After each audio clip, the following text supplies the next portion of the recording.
Everyone, welcome to my vlog.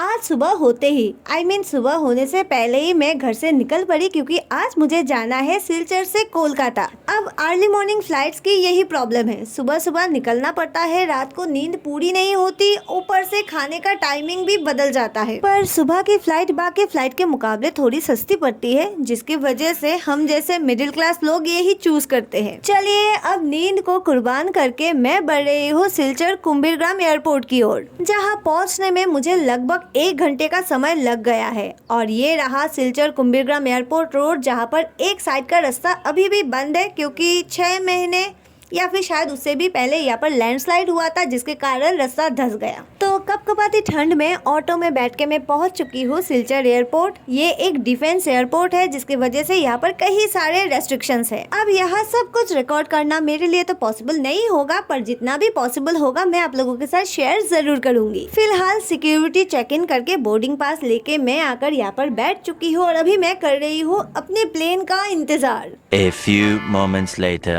And finally the wait is over. अभी मैं जा रही हूँ प्लेन में और आप सबकी जानकारी के लिए बता देती हूँ, आज मैं ट्रेवल कर रही हूँ एयर इंडिया के साथ। और यहाँ आके मुझे यहाँ का मतलब एयर इंडिया का एक बहुत ही स्पेशल फीचर के बारे में पता चला। आई विश मुझे ये पहले पता होता, बट नेवर माइंड, अभी पता चल गया है। मैं आप सबको भी बता देती हूँ ताकि आप सब भी जब एयर इंडिया के साथ ट्रेवल करें आपको पहले से इस फीचर के बारे में पता हो और आप पूरा लाभ उठा सके। अब उससे पहले मैं आपको उस फीचर के बारे में बताऊं। हमारी फ्लाइट टेक ऑफ हो गई और टेक ऑफ होते ही तुरंत बाद हमारे लिए खाना आ गया। अब हमारी फ्लाइट सुबह 7:55 पर था।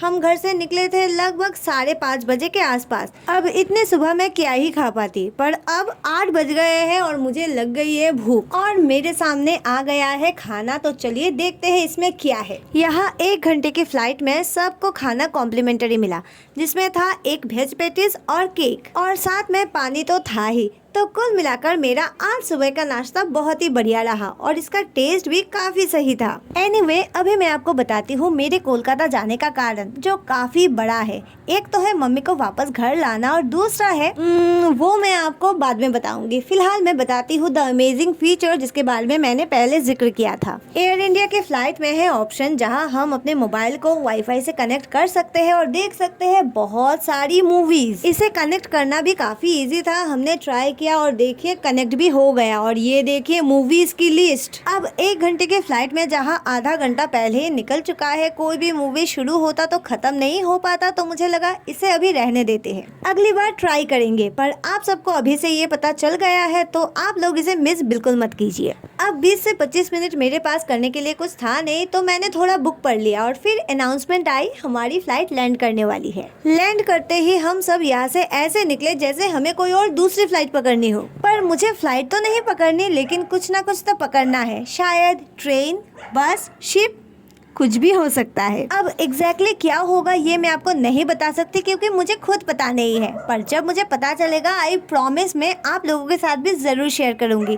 फिलहाल मैं इतना कह सकती हूँ, something very big is going to happen. मेरी जिंदगी का एक बहुत ही अनोखा एक्सपीरियंस होने वाला है शायद। तो इस जर्नी में मेरे साथ जुड़े रहना तो बनता है और जुड़े रहने के लिए आपको करना होगा चैनल को सब्सक्राइब, वीडियो को लाइक और शेयर। साथ ही साथ वीडियो के बारे में आपकी जो भी राय है या फिर आप मुझे कोई सजेशन देना चाहते हैं तो कमेंट में जरूर बताएं, मुझे बहुत अच्छा लगेगा। फिलहाल इस वक्त की अपडेट ये है, मैं कोलकाता पहुंच चुकी हूँ और अभी मैं यहाँ से सीधे जाऊंगी अपने दीदी के घर और बाकी के सारे प्लानिंग और डिस्कशन वहाँ जाकर ही होगा। So stay tuned. अब यहाँ तक तो हम 1 घंटे में पहुँच गए, लेकिन हमारा सामान कब तक पहुँचेगा आई डोंट नो। हर बार मेरे साथ ऐसा ही होता है, मैं यहाँ पर फर्स्ट आ जाती हूँ और मेरा सामान एकदम लास्ट, और मेरे पास वेट करने के अलावा और कोई ऑप्शन ही नहीं होता। खैर यहाँ पर लगभग 30 मिनट वेट करने के बाद फाइनली मेरा सामान आ गया, जिसे लेकर अब मैं निकलूंगी एयरपोर्ट से। अब घर पहुँचते पहुँचते मुझे लगभग 1 से 1.5 घंटा लग जाएगा और कोलकाता का ट्रैफिक तो आप सबको पता ही होगा, और ट्रैफिक में अगर फंस गई तो 1.5 घंटा 2 घंटा भी हो सकता है। खैर अब जो भी हो, यहाँ से हमने उबेर बुक कर लिया है और हमारी सवारी भी आ गई और हमारी जर्नी भी शुरू हो गई। तो नेताजी सुभाष चंद्र बोस इंटरनेशनल एयरपोर्ट से अब हम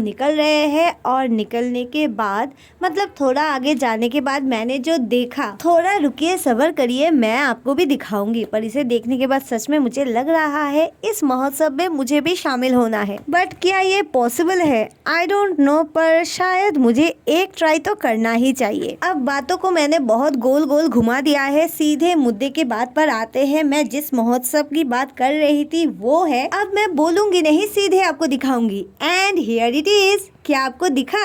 एयरपोर्ट के सामने खड़े होकर मोदी जी और योगी जी हमें इनवाइट कर रहे हैं महाकुंभ के लिए। अब सच में मेरा मन कर रहा है मैं महाकुंभ अटेंड करूं, पर इस वक्त प्रयागराज के लिए टिकट मिल पाना मुश्किल ही नहीं नामुमकिन है। तो अब हम करे तो करे क्या?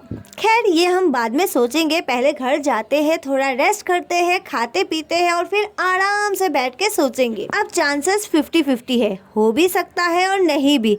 तो इस जर्नी में मतलब अनप्रेडिक्टेबल जर्नी जहाँ मैं कुंभ जा भी सकती हूँ और नहीं भी, मेरे साथ प्लीज बने रहे। और अगर आपके पास कोई उपाय है मतलब जाने का तरीका जो मुझे नहीं पता, प्लीज मुझे बताए। चलिए अब आप लोगों से बातें करते करते और कोलकाता शहर को अच्छे से देखते हुए मैं फिलहाल पहुंच चुकी हूँ उस एरिया में जहाँ पर मुझे आना था। तो अब मैं अपने काम पे लगती हूँ, मतलब खाना है, सोना है और सोचना भी है। और आप लोगों से अगले वीडियो में मिलती हूँ। तो अभी के लिए बस इतना। See you in next video. Bye bye.